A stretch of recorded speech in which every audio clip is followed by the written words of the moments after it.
దేవుని యొక్క వాక్యమును ధ్యానము చేసుకుందాము. పరిశుద్ధ లేఖన భాగములో నుండి మహాగణుడు పరిశుద్ధుడునైన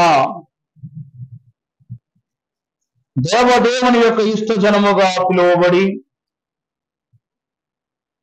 తన మహిమయందు కృపా సమాధాన దీవెనలను సంపాదించుకున్న భక్తుడు అపోస్తలుడైన పౌలు భక్తుడు గలతీయులకు రాసిన పత్రిక 3వ అధ్యాయము 14వ వచనమును చదువుకుందాము. ఆత్మను గూర్చిన వాగ్దానము మనకు లభించినట్లుగా అబ్రహాము పొందిన ఆశీర్వచనము క్రీస్తు యేసు ద్వారా అన్య జనులకు కలుగుటకై క్రీస్తు మన కోసము శాపమై ధర్మశాస్త్రము యొక్క శాపము నుండి చాలండి. చిన్ని ప్రార్థన. దయానిధివైన మా యేసు ప్రభువా, దయగల మా తండ్రి, నీకు అనేక స్తోత్రములు. మహాగణుడవును పరిశుద్ధుడవును కృపా సత్య సంపూర్ణులైన మీరు మా దైవజనుడు ఫాదర్ దేవదాసయ్య గారు బయలుపరచిన బైబిల్ మిషనులో సిలువను గూర్చిన వార్త నశించున్న వారికి వెలితనముయు, కానీ కేవలము రక్షింపబడిన వానికి దేవుని శక్తి అని బయలుపరచి ఆ సిలువ సాన్నిధ్య శక్తి అంతస్తులను, ఆ సిలువలో ఉన్న విలువను, ఆ ప్రభావ వెలువను తండ్రి మీరే మాకు అనుగ్రహింప చేయండి. ఈ దినము మేము చదువుకున్న వాక్యము, ధ్యానించుకొనుచున్న వాక్యము మీరే మా హృదయమునందు పరిశుద్ధ నియముగా మీరే ప్రాప్తింపచేసి దీవించి మహిమ పొందుమని సిలువ నాథుడైన యేసు నామములు మిక్కిలి వినయముగా బ్రతిమలాడి వేడుకొంచున్న మా ప్రియ పరలోకపు తండ్రి, ఆమేన్. కృపోన్నతుడైన యేసు క్రీస్తు ప్రభువారి యొక్క కృప, నిర్వచనీయ శాసకుడగు తండ్రి యొక్క దేవుని యొక్క ప్రేమ, నీ నిమిత్తముగా మనల్ని పరిశుద్ధ స్థలమునకు చేర్చి మనలను పరిశుద్ధులనుగా చక్కదిద్దుచున్న తండ్రి యొక్క సంపూర్ణ దీవెన సదా తండ్రి మనందరకును దయచేయునుగాక. ఆమేన్. ప్రభువునందు దేవుని ప్రియబడి వారా, సంఘమైన వారలారా, దైవ వాక్యము యొద్దకు వచ్చిన మనకు ధర్మశాస్త్రము దేవుని యొద్ద నుండి ఒక గొప్ప బహుమానముగా, ఇశ్రాయేలీయుల నడవడికకు ఒక గొప్ప ఒడంబడికగా, వారి తలాంతులను వారి ఉద్దేశములను దైవ వాక్యమును బట్టి చక్కదిద్దుకొని నూతన శాస్త్రముగా ప్రభువు ఆయన పర్వతముగు హోరేబు మీద ఆయన నీతి మంతునిగా ఎంచుకున్న, అనగా తన ఇల్లంతటిలోనూ మోషే ఏమై ఉన్నారు? నమ్మకమైన వాడై ఉన్నారు. అట్టి నమ్మకమై ఉన్న మోషేను ఆయన స్థలముకు హోరేబు పర్వతమునకు రప్పించుకుని ఆయనే స్వయముగా ఆ పర్వతము మీదకు దిగివచ్చి ఆయన బోధించి ప్రథమముగా ప్రభువే రాసి ఇచ్చారు. తర్వాత మోషే ద్వారా వ్రాయించారు. ఒక్కసారిగా 2 సార్లు దేవుని కార్యము అద్భుతముగా ఈ లోకములో జరిగినది 1కి 2 సార్లు జరిగింది అని చెప్పవలసి వస్తే దేవుడు ఎప్పుడు 2వ ఆప్షన్ తీసుకోరు. దేవునికి ఎప్పుడైనా ఒకటే ఆప్షన్. కానీ మన కొరకు 2వసారి ఆప్షన్ తీసుకున్నారు. ఏమిటంటే ఇశ్రాయేలీయులను కాపాడు నిమిత్తము ఆయన వ్రాసి ఇచ్చిన పలకలను మోషే వారి ప్రభావవంతమైన పరిస్థితులను చూసి పొగలగొట్టినప్పుడు కోపోగ్రేతుడై మోషేను హతము చేయటం అని మోషే ద్వారా ఆయన నిబంధనను బయలుపరిచారు తండ్రి. 2వ వారు కార్యము జరిగింది. ఈ దినమున యేసు క్రీస్తు ప్రభువారు 40 దినముల ఆశీర్వాదకరమైనటువంటి ఉపవాసం ఆచరించి బాప్తిస్మము పొందుకుని దేవుని కుమారుడు అన్న విలువను సంపాదించుకుని మనకు శిలువ రక్షణ రక్తదానము మనకు అనుగ్రహింపజేశారు. మరలా మన మార్పును బట్టి రెండవ రాకడలో రెండవ మారు యేసుక్రీస్తు ప్రభువును మన కొరకు సంసిద్ధము చేసి పంపబోతున్నారు. ప్రభు వచ్చినది రక్షణ ఇవ్వడానికి, రక్షణ ఇచ్చి ఆయుక్తము చేయకుండా వెళ్ళిపోయారు. ఎందుకు అంటే ఆయుక్తము చేయబడవలసిన సమయము నిమిత్తము రెండవ మారు ప్రభు మరలా మన కోసం ఏం చేస్తున్నారట? ఛాన్స్ ఇచ్చారట.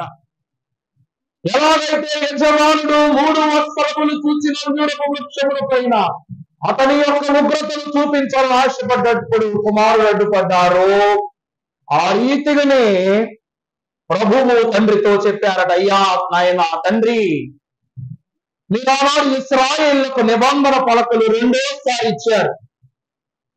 వారి పనులను చూసి ఈ పలకలు ఈ నిబంధనలు మీకు చెల్లవుగాక చెల్లవని చెప్పి హతమార్చి వేయటము మాని మోషేతో మరలా పలకలు రాయించారు. వారికి అవకాశం ఇచ్చారు.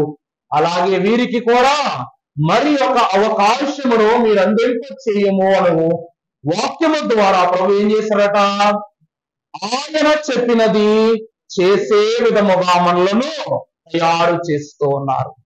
ప్రభునందుకు ఇలాగా నేను ఒక గొప్ప మాట చెప్తా. బైబిల్ మిషన్కు ఆయన మీతో చెప్పినది చేయడనే మాట ఎందుకు వచ్చిందో తెలుసా? మన యొక్క నిబంధన వాక్యము, మన యొక్క ఆధార వాక్యము, మనం అనుసరించే వాక్యము ఆయన మీతో చెప్పినది చేయుడి. ఎందుకు ఆ వాక్యమే దేవుడు మనకి ఇచ్చారు? ఎప్పుడైనా గమనించారా మీరు? యేసుక్రీస్తు ప్రభువారు ప్రథమముగా కానాను వివాహమునకు వెళ్ళినప్పుడు 6 రాతి బాణలలో నీళ్లు నింపవలసి వచ్చింది. వాటిని ద్రాక్షరసముగా మార్చవలసి వచ్చింది. ఆ ద్రవమును వారికి విందు చేసి ఆ వివాహములకు గౌరవార్థములకు దీవెనలు ఇవ్వవలసి వచ్చింది. ఏ ప్రభు అయితే తల్లి వచ్చి నాయనా ఇక్కడ నీ అద్భుత కార్యములు చూపాలని చెప్పినప్పుడు అమ్మా నా సమయం ఇంకా రాలేదని ప్రభు చెప్పారు. ఆ ప్రభువే శిష్యులను పిలిపించి ద్రాక్షరసము నిమిత్తము నీరును నింపివేయమని చెప్పి వాటిని ద్రాక్షరసంగా మార్చారు. ఒక మాట చెప్తారా నాకు? నీళ్లను ద్రాక్షరసముగా మార్చడానికి శక్తి ఉన్న ప్రభువుకు అందులో నీళ్లు నింపటము కష్టమైన పనా? చెప్పనమ్మా. 6 రాతి బాణంలో ఉన్నది నీళ్లు నింపటం కష్టమా? వాటిని ఆ స్థలములో ద్రాక్షరసంగా మార్చడం కష్టమా? ద్రాక్షరసంగా మార్చటమే కష్టం. కానీ ప్రభువు శిష్యుల చేత నీళ్లు నింపించి ఆయన వాటిని ద్రాక్షరసముగా మార్చారు. రెండవదిగా చూస్తే భక్తుడైనటువంటి లాజరును మరణ ఛాయ నుండి బ్రతికించుట నిమిత్తము ప్రభువు లాజరు మరణించిన దినముల తరువాత ఆయన వెళ్ళి తన సహోదరులైన వారంటారు, ప్రభువా ఈ క్షణము వరకు నా తమ్ముడు మీరు వస్తారు, మిమ్మల్ని చూడాలని ఆశపడ్డాడు, కానీ మీరు ఆలస్యమైనందున అతడు చనిపోయాడు అనగానే ప్రభు అంటారు, నేను లాజరును చూడటానికి వెళుతున్నాను, నాతో రండి అని అనగానే అప్పుడు అక్కలు ఏమంటారు? వద్దు ప్రభువా, నా తమ్ముడు చనిపోయి సుమారు ఎన్ని దినములు అయిపోయింది? 3 దినములు అయిపోయింది. 6 అంటున్నారు ఎవరమ్మో? 6 కాదమ్మా, 4 దినాలు అయిపోయింది. అందువలన నా తమ్ముని యొక్క దేహము కుళ్ళి వాసన వస్తుంది కాబట్టి మీరు అక్కడికి వెళ్ళవద్దు అంటారు. ప్రభువును ప్రియులారా, ప్రభువు రావాలని ముందు అక్కలే కోరుకున్నారు. ప్రభు వచ్చిన తరువాత వద్దని కూడా ఈ అక్కలే చెప్తున్నారు. దైవజనులైన దేవదాసయ్య గారు అన్నారు, ప్రభు అంతా 1 నిమిషం ముందు రారు, రాకల్లో 1 నిమిషం వెనకాల రారు, టైంకి వస్తారు. నేను చెప్పింది అర్థమైందండి? ఇప్పుడు ఈ కాలంలో ఒకప్పుడు రైలు సమయానికి వచ్చేసి ఇప్పుడు గంట లేటు, వందే వరకు బాగుంది కదా అని చెప్పేసి క్రిస్మస్ కి వచ్చిన మన అధికారులు అనగా స్పీకర్ గా వచ్చినటువంటి భాగ్యలకు అమ్మగారికి సాయంకాలం అమ్మగారు క్రిస్మస్ ఉంది 23వ తారీఖు రాత్రి. సరే బాబు ఫ్లైట్ జర్నీ చేద్దాం అనుకున్నారు కానీ అమ్మగారు ఫ్లైట్ టికెట్ వేసాను. కానీ ఏంటంటే పక్కన ఈమె కూడా అమ్మగారితో ఆమె తోడుగా ఒక అమ్మగారు వచ్చారు. ఆమె వస్తున్న విషయం తెలియక టికెట్ ఆమెకు వేల. అందువలన ఉన్న పొలంగా అక్కడ టికెట్ క్యాన్సిల్ చేసి ఇద్దరికి కలిపి వందే భారత్ టికెట్ వేసాం. అప్పుడు అమ్మగారు వందే భారత్ మీద సుమారు 1 గంట టైంకి మేము వెళ్ళిపోతాం, 8 గంటలకు ట్రైన్ ఎక్కామంటే 12:30 1 గంటకి వెళ్ళిపోతామని అమ్మగారు రెడీ అయి కూర్చున్నారంట. 8 గంటలకి స్టేషన్కి వెళ్ళేసరికి, రాజమండ్రి స్టేషన్కి వెళ్ళేసరికి ట్రైన్ 1.5 hour డిలే అన్నారంట. ఏ ట్రైన్ అంట? వందే భారత్, వాయు వేగంతో దూసుకెళ్ళిపోయేటువంటి వందే భారత్ దానికి లేట్ అన్నారంట. సరే అని మళ్ళా ఇంటికి వచ్చి ఉన్న టైంకి వెళ్ళేసరికి మరలా ఇంకొక అరగంట పడద్దు అన్నారంట. ఇంకేం వెళ్తాం అని చెప్పేసి అక్కడే కూర్చున్నారు. ట్రైన్ ఎక్కి కూర్చున్నప్పుడు 8 గంటలకు రావాల్సిన ట్రైన్ 10 గంటలకు వచ్చింది. 10 గంటలకు ప్రారంభమై అమ్మగారు దిగేసరికి 3:30 టైం అయిందంట. ఎంత అయిందండి? 3 గంటల్లో వెళ్ళిపోవలసిన ట్రైన్ సుమారు 6:30 గంటలు ప్రయాణం చేసింది. అమ్మగారు ఒకటే మాట, ఏదో తొందరగా వెళ్ళిపోవచ్చు, ఇబ్బంది లేకుండా వెళ్ళిపోవచ్చు అని ఎక్కాం కానీ ఇది ఉట్టుడికి పోయిన ముసలమ్మలాగే వెళ్ళింది అని చెప్పేసి ఫోన్ చేసి చెప్పారన్నమాట. దేవుని ప్రియమిత్రులారా, ఈ రోజు విమానం ఆలస్యము కావచ్చు, నీ జీవితంలో రైలు ఆలస్యము కావచ్చు, నీ బండి ఆలస్యము కావచ్చు, ఏమైనా ఆలస్యము కావచ్చు, కానీ రాకడ ఆలస్యము కాదు, మేఘము ఆలస్యము చెయ్యదు. ఎందుకు అనగా ప్రభు ముందు వచ్చేవారు కాదు, తర్వాత వచ్చేవారు కాదు, సమయానికి వచ్చేవారు. ఇక్కడ మనం చూసినట్లయితే లాజరు మరణించడప్పుడు రావటము గొప్ప కాదు, మరణించిన తర్వాత వచ్చారనటం వల్ల ప్రభువును నిందించడానికి కూడా ఏం లేదు. ఎందుకు అనగా ఆ సమయమున ప్రభు యొక్క కార్యము జరిగించాలి కనుక ప్రభు ఎప్పుడు వచ్చారంట? సమయానికి వచ్చారు. అప్పుడు వీళ్ళు వద్దన్నా సరే ప్రభు ఆగుతారా? ఆగరు. ప్రభు ముందుకు వెళ్ళి లాజరు యొక్క సమాధిని దగ్గరకు వెళ్ళి శిష్యులైన వారిని ఆ రాయిని తొలగించి వేయండిన ప్రభు అనగాన్ని వీళ్ళు వెళ్ళి తొలగించినప్పుడు ప్రభువు తండ్రి నామమును బట్టి లాజరును మరలా ప్రాణదానం అనగా జీవమును అనుగ్రహింపజేశారు. ఇక్కడ కూడా నాకు ఒక సందేహం ఉంది. ప్రాణములను బ్రతికించడానికి శక్తి ఉన్న ప్రభువుకు ఓ రాయి తొలగిపో అంటే తొలగిపోదా? మీకు ఒక మాట చెప్పనా, సాతాను సత్తువుతోనే కాదండి సవాలుగా విసిరినాడు ప్రభువుకు, ఈ రాయిని నువ్వు రొట్టె చేసుకుని తినమని. రాళ్ళను రొట్టెలు చేసుకుని తినగలిగే ధైర్యము, బలము, శక్తి ప్రభువుకు ఉంది కాబట్టి చెప్పింది. అలాగే రాయిని తొలగిపో అని చెప్పడం ప్రభువుకు పెద్ద పని చెప్పండి, మాట పని. కానీ ప్రభు ఏం చేశారంట? శిష్యులతో ఆ పని చేయించి ఆయన ప్రాణదానం చేశారు. నాకు ఒక మాట చెప్పండి, నీళ్లు తీసుకొని వచ్చి రాతి బాణలలో నింపటము శిష్యులకు చేయగలిగిన పనా, చేయలేని పనా? ఇప్పుడు నేను ఉన్నా, సంఘ పెద్దల్లో ఉన్నా, ఇజ్రాయేల్ గారు ఇదిగోండి పలహారం వాళ్ళకు పంచండి అని చెప్పారు అనుకోండి, లేచి వచ్చి పంచుతారు. కానీ నా తరపుగా మీరు వెళ్ళి కాస్త వాళ్ళకి ప్రార్థన చేయండి, సన్నిధి క్రమం చేయండి, కార్యక్రమం జరిగించనన్న ఇజ్రాయేల్ గారు చెప్పామనుకో, లేదయ్య గారు మీరు చేసినట్లుగా నేను చేయలేను, నా బాణిలో చేస్తే వాళ్ళకి ఏమో అర్థం కాదని చెప్పేసి ఏమంటారు, వద్దయ్య గారు మీరే చేయండి అని చెప్పేసి ఆయన అంటారు. దేవుని ప్రియమిత్రులారా, దేవుని వాక్య మీదకి వచ్చిన మనమందరంలో ఘనమని కాదు, గొప్పని కాదు, ఒక విధానముని బట్టి ప్రభువునందుకు వెళితే నీళ్లలో రాతి బాణలలో నింపటము శిష్యులకు సాధ్యమైన పని, కానీ వాటిని ద్రాక్షరసముగా మార్చటము సాధ్యము కాని పని. ప్రభువు చెప్పారు, ఆయన మీతో చెప్పినది వాళ్ళు అక్కడికి వచ్చి పని చేశారు. నీవు చేయగలిగిన పనిని నీతోనే చేస్తారు, నీ వల్ల కాని పనిని ఎవరు చేసి పెడతారు? అందుకంటారు, కావలసిన కనబడగలవు నీకు, కావలసిన కనబడగలవు, ఏమి అడిగిన గానిచ్చి వేయును తండ్రి, ఇచ్చి వేయును తండ్రి, నన్ను కానాకేమి వధువా నా దేవుడా. దేవుని ప్రియమిత్రులారా, నీళ్లను ద్రాక్షరసముగా మార్చడము ప్రభు పని, మనము పొందుకున్న మనుషులను లేవనెత్తడము ప్రభు పని.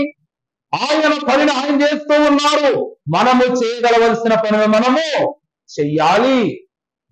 అందుకే పాప భారమెల్ల మోసి బరువు, నీవు మోయించున్న పాపము కేవలము నీ బరువు కాదు, నీ కుటుంబ బరువు లాంటిది కాదు, నీ వంశము యొక్క బరువు వంటిది కాదు, ఇది సమస్త లోకము యొక్క బరువు ఉన్నది.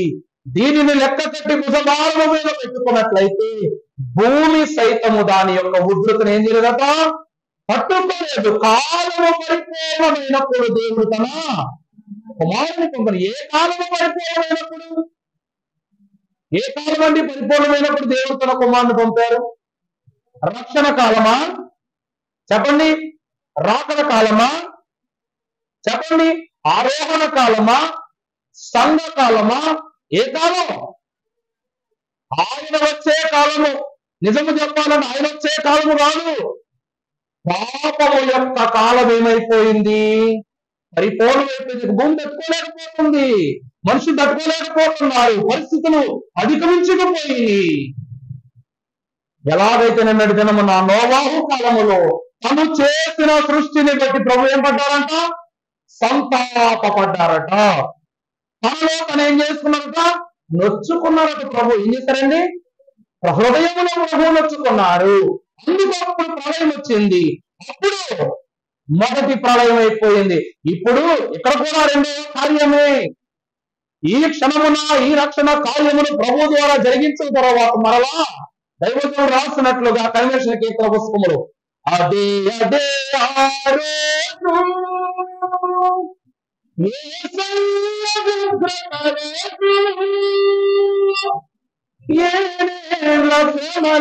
రోజు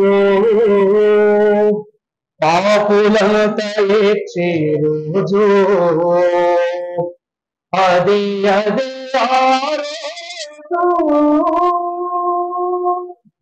అప్పుడు ఎవరు ఏడ్చే రోజట?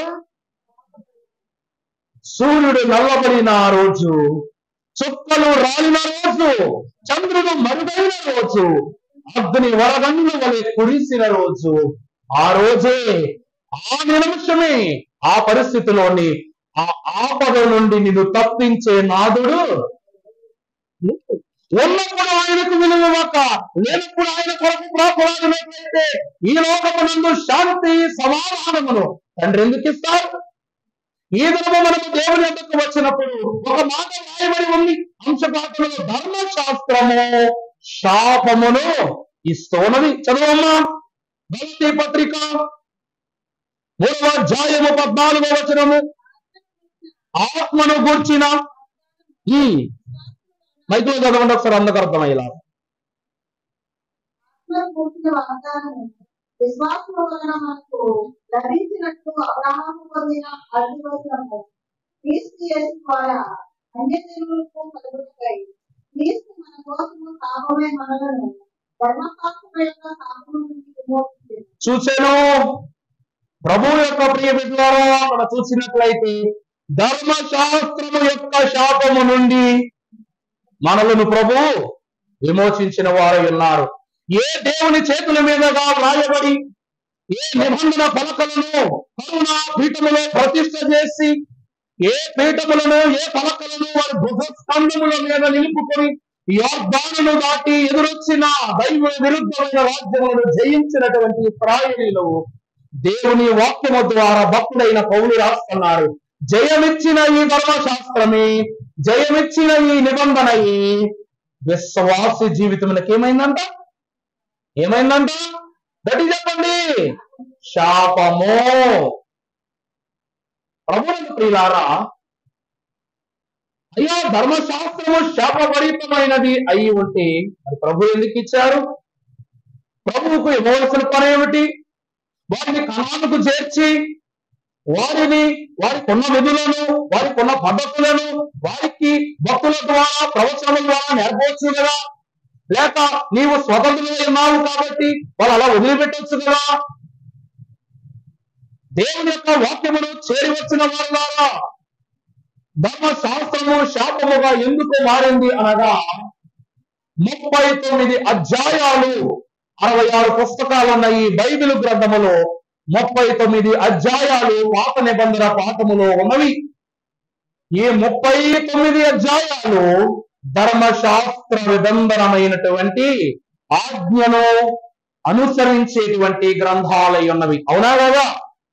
పాత నిబంధన అధ్యాయాలు అనగా పుస్తకములు 39 పుస్తకాలు ధర్మశాస్త్రముని అనుసరిస్తున్నవి తప్ప క్రీస్తు యొక్క అనుసరణను అవి అనుసరించటం లేదు.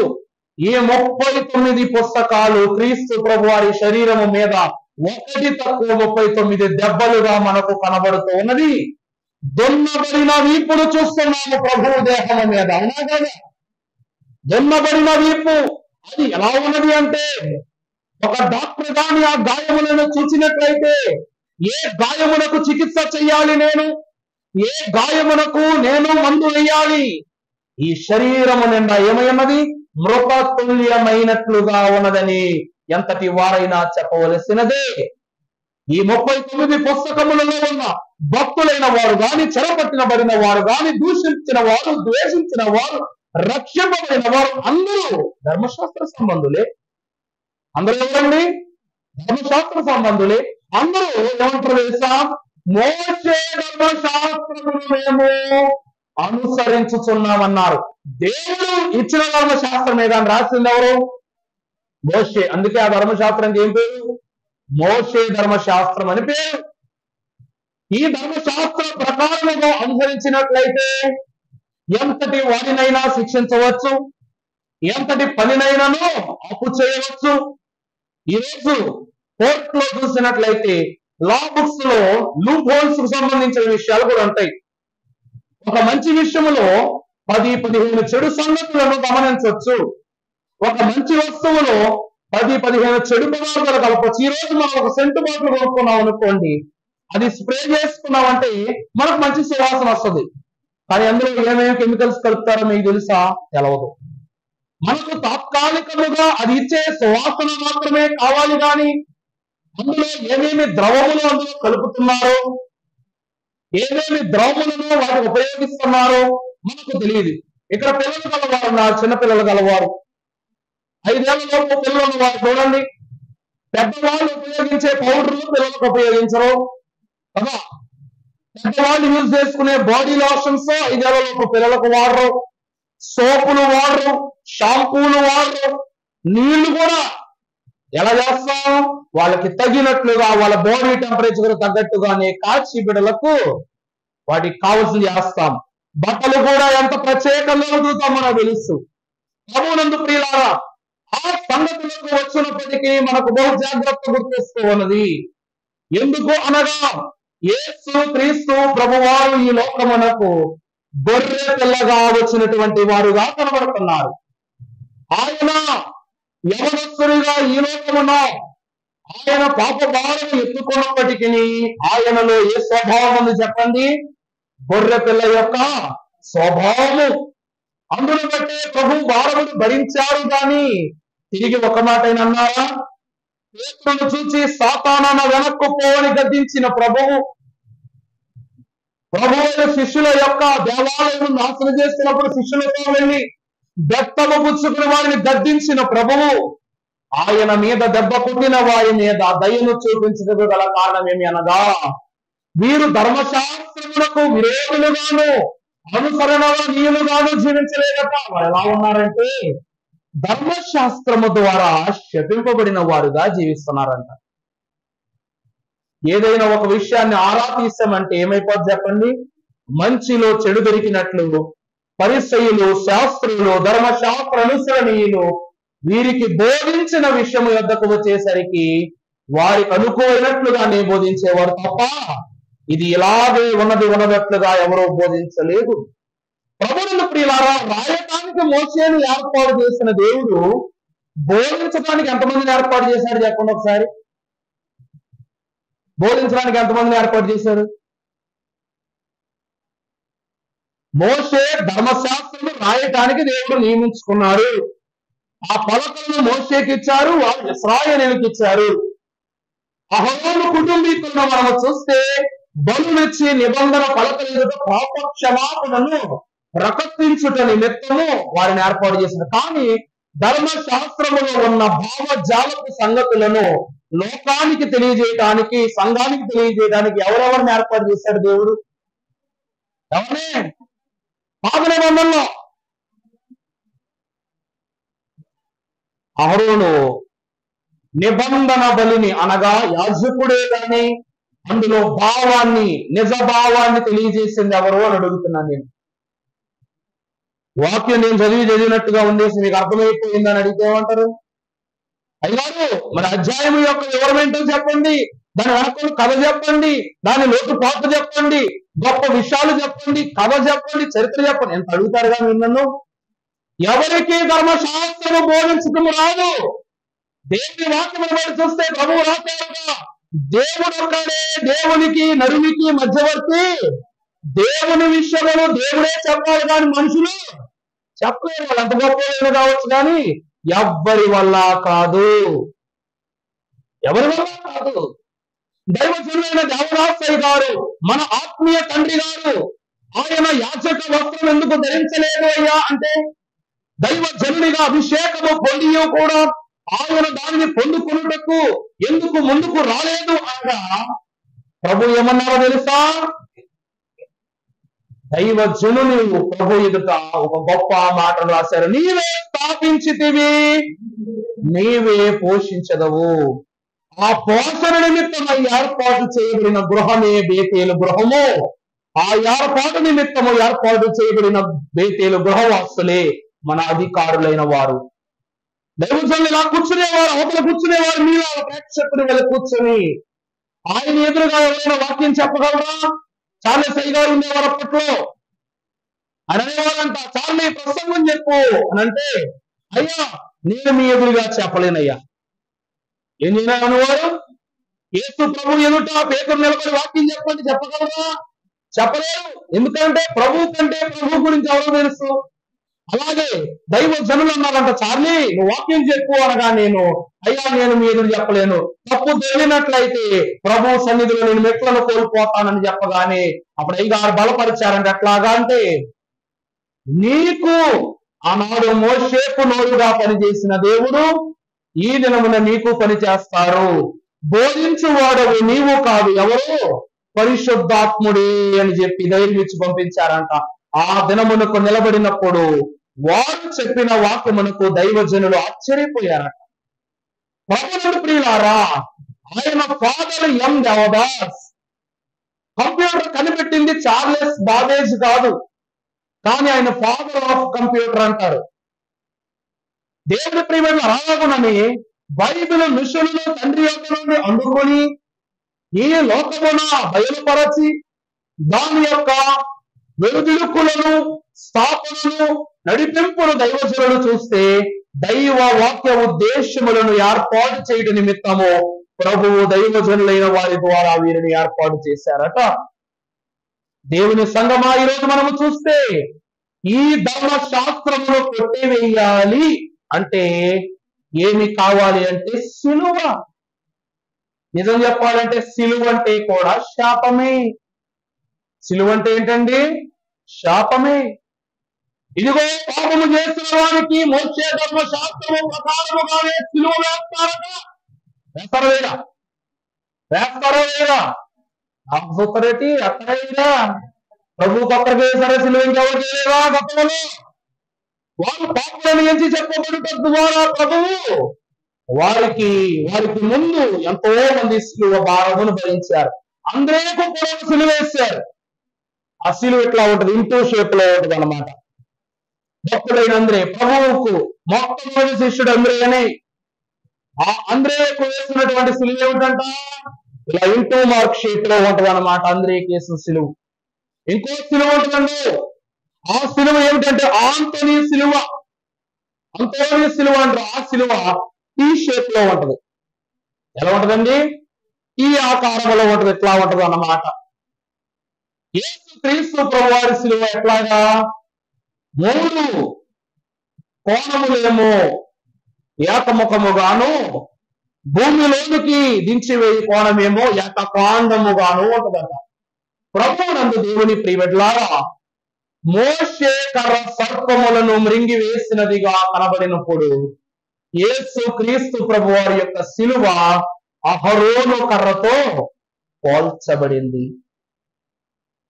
12 గోత్రికులైనటువంటి వారు మేమే గొప్ప అని గొడవలు పెట్టేసుకున్నప్పుడు మోషే వచ్చి అంటాడు, మీ కర్రలన్నీ, మీ గోత్రకర్తల కర్రలని తీసుకుని వెళ్ళి ఆ కరుణాపీఠంలో పెట్టండి.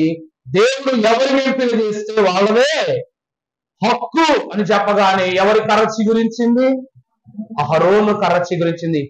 పూలతో పండ్లతో చిగురించినట్లుగా చూస్తున్నా. అలాగుననే ఎలాగున ఈ లోకములో నేను గొప్ప అని పొందుకోని ధర్మశాస్త్రము ద్వారా విరుద్ధులుగా ఉన్న వారందరికీ సిలువ, ఈ 3 అక్షరాల్ని మనము చూసినట్లయితే స అనగా శిక్షార్థమగు, లు అనగా హీనమైన, లోదీయమైన అనగా హీనమైన, వ అనగా వధస్తంభము. శిక్షార్థమగు, హీనమైన, వధస్తంభము అనగా సిలువ. అది శిక్ష వేసేదై ఉన్నది, రెండవది హీనమైనదై ఉన్నది, మూడవది వధస్తంభము అనగా మరణమును ఇచ్చే స్తంభమై ఉన్నది. ప్రభువునందు ప్రియ విశ్వాసులారా, ఈ సిలువ అందుకే శాపము అని చెప్పబడింది. ఆ శాపముగా చెప్పబడిన సిలువ క్రీస్తు ప్రభువారి మరణము తర్వాత ఈ లోకమునకు ఎలా మారిపోయింది? సిలువే నాశరా నాయనోరా, సిలువయందే మోక్తి బలము చూసితిరా, సిలువయందే మోక్తి బలము చూసితిరా, నీ సిలువే నాశరా నాయనోరా. ఆ తర్వాత సిలువ ఏమైపోయిందండి? సిలువ మనకు శరణైపోయింది. ఆ సిలువ యందే ముక్తి బలమును చూచేంత గొప్పగా మారిపోయింది. నేను గొప్ప అని చెప్పినటువంటి 12 గోత్రకర్తలకును అహరోను కర్ర అధికారమును చూపినట్లు అప్పటి వరకు ఎంతో మంది మరణించినప్పటికీ క్రీస్తు ప్రభు వారి ద్వారా ఆ సిలువ నుండి, శాపకరమైనటువంటి సిలువ నుండి ఏం పుట్టిందంట? జీవింపచేయు చిగురు పుట్టిందంట. ఏం పుట్టిందండి? చిగురు పుట్టింది. ప్రభువునందు ప్రియులారా, ఆదిరము నుండి సిలువ అనగా రక్షణ, సిలువ అనగా దీవెన, సిలువ అనగా సమాధానము, సిలువ అనగా సహవాసము, సిలువ అనగా మార్గము, సిలువ అనగా ప్రభు అయిన యేసు క్రీస్తు. దేవుని ప్రియబిడ్డలారా, సిలువను గూర్చిన వార్త ఆనాడు నశించిపోయిన వారందరికీ అది వెర్రితనమే. క్రీస్తు ప్రభు వారి మరణము తర్వాత చూసిన వారందరికీ ఏమైపోయినది? దేవుని శక్తి అయిపోయింది. చూసారా, వెర్రితనమును గురించి మాట్లాడినప్పుడు, దేవుని శక్తి గురించి మాట్లాడినప్పుడు ఎంతమంది భక్తులు వస్తున్నారు, ఎంతమంది భక్తిహీనత గల వారు వస్తున్నారు. క్రీస్తు ప్రభు వారి శక్తి తర్వాత, దేవుని శక్తి తర్వాత ఎంతమంది భక్తిహీనులు భక్తిపరులుగా మారారు. ఆ సమయము తర్వాత సిలువ అంటే సాక్ష్యమైపోయింది. ఆ తర్వాతి కాలం తర్వాత సిలువ అంటే దానిని ఒక ఘనమైన పదముగా, ఉపయోగకరమైన సాధనముగా నేర్పించారు తప్ప ఎవరునూ దానిని శాపగ్రస్తమైన వస్తువుగా చూడలేదు. దేవుని ప్రియబిడ్డలారా, ఆయన సిలువ యాగము ద్వారా కపాల మరమైన స్థలము కల్వరి స్థలముగా మారిపోయింది. శాపకరమైనటువంటి స్తంభము రక్షణ స్తంభముగా మారిపోయింది. ఆయన మరణము ద్వారా ఈ పుడమి అనగా ఈ భూమి అంతయు రక్షణమయముగా మారిపోయింది. ఆనాడు నీ ద్వారా నేల శపింపబడినది అన్న ప్రభువు క్రీస్తు ప్రభువు ద్వారా ఈ లోకమునకు, ఈ నేలకు ఏమిచ్చారు చెప్పండి? జీవాన్ని, సమృద్ధినిచ్చారు. మనకు గత తుల్యపు స్థితులు పోయి మహిమ తుల్యపు స్థితులు వచ్చాయి. ఈరోజు మీ అందరికి ఒక మాట చెప్పమంటారా? సమాధి యొద్దకు ఈస్టర్ దినముల్లో మనం అందరం వెళతాం. కొంతమంది వెళతారో వెళ్ళరో లేదు తెలియదు. ఒక మంచి నిజం చెప్పనా, ప్రభువు పునరుద్ధానుడయ్యాడు అని చెప్పబడటానికి సూచనే సమాధి. ప్రభు ఇదిగో ఆయన ఇక్కడ లేడు, ఎక్కడికి వెళుతున్నాడు? ఆయన లేచి ఉన్నాడు అని చెప్పటానికి సాక్ష్యమే సమాధి. ఈ రోజు మనం వెళ్ళి అలంకరింపజేస్తాం మన పితరుల సమాధులను, ప్రార్థనలు చేయించుకుంటాం. ఎందుకంటే అందులో ఉన్నది కేవలము మనం మృతదేహమైనటువంటి మన పితరుల దేహములు కాదండి, వారి ప్రార్థన గొప్ప నిధి. వారి ప్రార్థన గొప్ప నిధి. ఎలాగయా ఎలీషా శరీరమును తగిలి మరణించిన వాడు లేపబడ్డాడో, అలాగే మన పితరుల యొక్క ప్రార్థన విజ్ఞాపన దీవెన కూడా ఎక్కడ ఉంటుందంట? ఆ యొక్క శల్యాలలో ఉంటుందట. రేపొద్దున లేపబడబోయే స్థలం, ఏ స్థలమునకు మనం వెళ్ళటానికి కొన్ని మార్లు మరణాన్ని చిన్నచూపు చూస్తారు కొంతమంది. ఒకప్పుడైతే అందరూ పెద్దవాళ్ళు అంటారుగా, ఎవరైనా ఒక కాకి చనిపోతే ఒక 100 కాకులు 10 కాకులు 20 కాకులు వచ్చి వాళ్తాయి అంటారు. ఈ రోజు వెళ్ళాము, చూచాము, వచ్చామన్న లోకమునకు మనుష్యులమైన మనము మారిపోయాం. కానీ ప్రియులారా, ఇప్పుడు ఎలా ఉన్నప్పటికీ మన పితరులు మొదట లేపబడ్డారో లేదో చూడటానికి ఖచ్చితంగా మనం అక్కడికి పరుగులు పెట్టుకుని వెళతామట, కడబోరం లాగా. అందుకే ఆనవాలుగా కట్టించుకుంటాం మనం అక్కడ సమాధులు. మనం ఏం చేస్తాం? అక్కడ ఆనవాలుగా కట్టించుకుంటాం. ప్రతి ఈస్టర్ పండుగకు నా ప్రభు పునరుద్ధానుడై లేచాడని చెప్పగానే పేతురు పరిగెత్తుకెళ్ళినట్లు మన పితరులైనటువంటి వారు ఎప్పుడు లేపబడతారా? వాళ్ళే. మీకు ఒక మాట చెప్పమంటారా? వాళ్ళే సాక్ష్యం, లేపబడ్డారు, పునరుద్ధానము జరిగింది, రాకడ జరిగిందని చెప్పబడ్డానికి సాక్షులు సమాధుల్లో ఉన్నవాళ్ళే. నువ్వు ప్రభు అక్కడున్నావా ఎక్కడున్నావా అని వెతకటం కాదు. నీ పితరుల సమాధి వద్దకు వెళ్ళు, చూడు, అక్కడ ఏమీ లేకపోతే లేపబడినట్లే. సమాధులు తెరవబడతాయి, కొండలు దద్దరిల్లుతాయి. ఈ సిలువ ఏమి ఇస్తూ ఉన్నది అంటే జీవాన్ని ఇస్తూ ఉన్నది. దేవుని ప్రియబిడ్డలారా, సిలువ ప్రాధాన్యతను గ్రహించుకున్న వారి ఈ దినమున దేవుని సాన్నిధ్యములో ఉంటారు. దేవుడు చెప్పినది, ఆయన నీతో చెప్పినది చేయుడి. తండ్రి కుమారునికి చెప్పింది సిలువ మీద ఉండమని, తండ్రి కుమారునికి చెప్పింది శిక్ష పొందుకోమని, తండ్రి కుమారునికి చెప్పింది పునరుద్ధానము కామని, తండ్రి కుమారుడికి చెప్పింది రక్షణను ఇమ్మని. అదే కుమారుడు చేస్తారు. ఇప్పుడు ప్రభు కూడా చెప్తున్నారు, తండ్రి వీరేమి చేయించున్నారో వీరెవరు కనుక వీరిని క్షమించు. కుమారుడు సిలువ మీద నుండి తండ్రికి చెప్పారు, ఇది నువ్వు విన్నావు, నువ్వు ఏం చేస్తున్నావో నువ్వు తెలియదని నువ్వు తెలుసుకున్నావు, కాబట్టి ప్రభువా నేనేం చేయాలో చెప్పు నాకు. సిలువ నీకేం చెప్తుందండి? నువ్వు ఇక నుండి ఏమి చెయ్యాలో సిలువ చెప్తాడు నీకు. అర్థమవుతుందా? అమ్మా ఇదిగో నీ కుమారుడు, ఇదిగో నీ తల్లి అని ఎలాగైతే తల్లి బాధ్యతను కుమారునికి, కుమారుని బాధ్యతను తల్లికి అప్పగించారు, సిలువ మీద ఉన్న ప్రభువు కూడా మన బాధ్యతను రేపటి 2వ రాకడలో గౌరవప్రదమైన సంఘముగా, మహిమ దేహము ధరించుకున్న సంఘముగా తండ్రికి బాధ్యతగా అప్పగించబోతున్నారు. సమాప్తం అంటారు 6వ మాటలో. అనగా ప్రభు యొక్క క్రమము సమాప్తము, లోక పాప భారము సమాప్తము, ఈ లోకములో పాపపు తలాంతులు సమాప్తము. సిలువ మీద ఏమవుతుందట? నీవు కలిగి ఉన్న ప్రతి పాపపు శోధన ఏమైపోతూ ఉంది? సమాప్తమైపోతుంది. మీకు ఒక మాట చెప్పనా? ఇక్కడ మీకు సిలువ కనబడుతుంది. ఈ సిలువలో 3 కోణములు సమానంగా ఉన్నాయి. కింద మాత్రం యథాండముగా పొడుగ్గా ఉంది. ఇదే సిలువలో పైన పట్టుకుని ఇలా తిప్పామనుకో ఎలా మారిపోద్ది? నేను చెప్పిన అర్థమైందండి? 3 కోణముల నుండి కింద ఏకాండముగా ఉన్న సిలువను పైన పట్టుకుని ఇలా తిప్పి చూపించామంటే ఎలా కనబడుతుంది?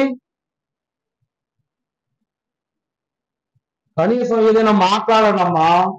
మోగబోయిన హృదయాలు, దైవజనులు ఏమన్నారు తెలుసా? నోళ్ళు మోగపోతే రాళ్ళు మాట్లాడుతుందంట. మీరు చెప్పాల్సిన సాక్ష్యం చెప్పి అనుకోండి, అంటే నా సిలువుకి ఇదా విలువ అనుకుంటారు ప్రభు. ఇలా ఉన్న సిలువలో ఇలా తిప్పి పట్టుకుంటే ఎట్లా కనబడుతుంది మీకు? ఎలాగండి? తిరగేసి కనబడద్దా? ఎట్లా కనబడద్దమ్మా? ఖడ్గము. నాతో చెప్పండి, ఖడ్గము. పట్టుకొని భాగము పిడిగా మారిపోతుంది. దేవుడి వాక్యమును బట్టి చూస్తే పాతాళమును రెండుగా చీల్చుటకే ఆ ఖడ్గం ఎలా జరిగిందట? నేల మట్టుకు దిగిపోయింది. ఆ ఖడ్గము ద్వారా చేర్చబడినటువంటి పాతాళములోనికి ప్రభువు ఏం చేశారట? పరలోకపు తాళపు చెవుల కొరకు యుద్ధము చేశాడు మన ప్రభువు.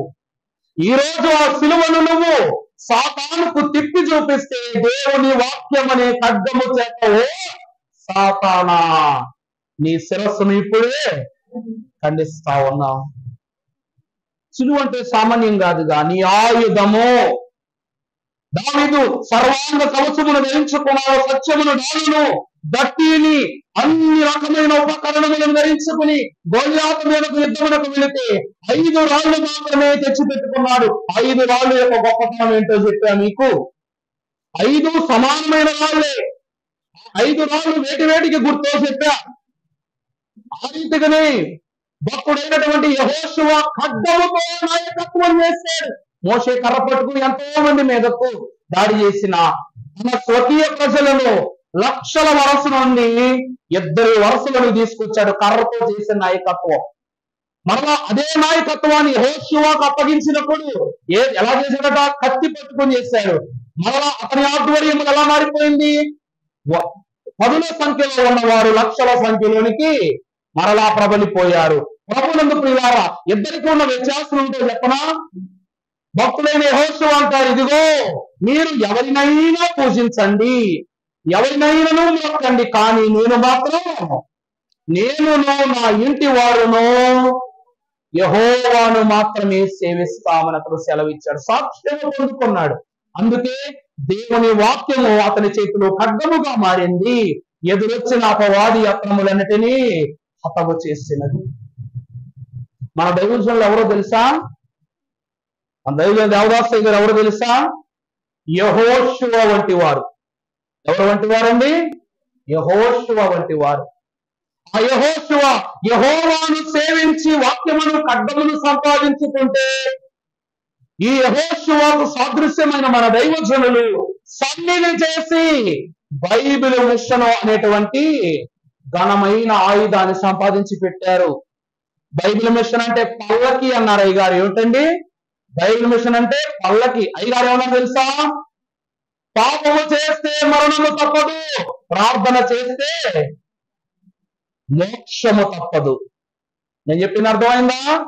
పాపం చేస్తే ఏం తప్పదు? మరణం తప్పదు. ప్రార్థన చేస్తే మోక్షము తప్పదు. పాపం చేద్దామా? ప్రార్థన చేద్దామా?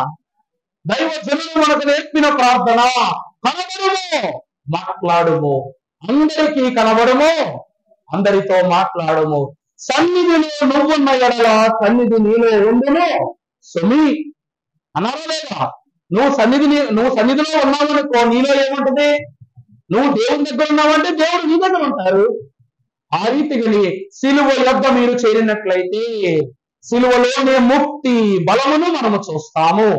ఆ బలముతోని ఆ సిలువను ఖడ్గముగా మార్చి అపవాదిని ఎదిరించి ఈ సిలువ ధ్యానములలో ప్రభువు సంపాదించుకొని రాళ్ళను రొట్టెలు చేసుకుని తినమని అపవాది, దేవుని అపహాస్యము చేసిన అపవాదిని, ఓ సాతానా, నీ శిరస్సును ఇప్పుడే ఖండిస్తున్నామనేటువంటి గొప్ప ధన్యతను సిలువ ద్వారా, సిలువ బలము ద్వారా త్రిత్వ దేవుడు మనందరికీ దయచేసి దీవించను గాక. పరిశుద్ధుడా, నీకనేక వందనములు. కృపా భరితుడవును పరిశుద్ధుడవైన నీవు నీ నామస్మరణ ద్వారా ఈ దినము వరకు భక్తులను గురించి తెలుసుకున్నాము, సిలువకు సాక్షులుగా ఉన్న వారిని గురించి తెలుసుకున్నాము.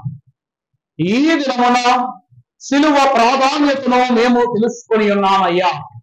ఈ సిలువలో ఉన్న విలువాంతర్యములను మీరే మాకు భావజాలముగా చేసి సిలువ ప్రాధాన్యతలో మేము పాలిభాగస్థులము కాగలిగే ధన్యత దయచేయమని సిలువ నాథుడైన యేసు నామములు మిక్కిలి వినయముగా బ్రతిమలాడి వేడుకొనుచున్న మా ప్రియ పరలోకపు తండ్రి, ఆమేన్.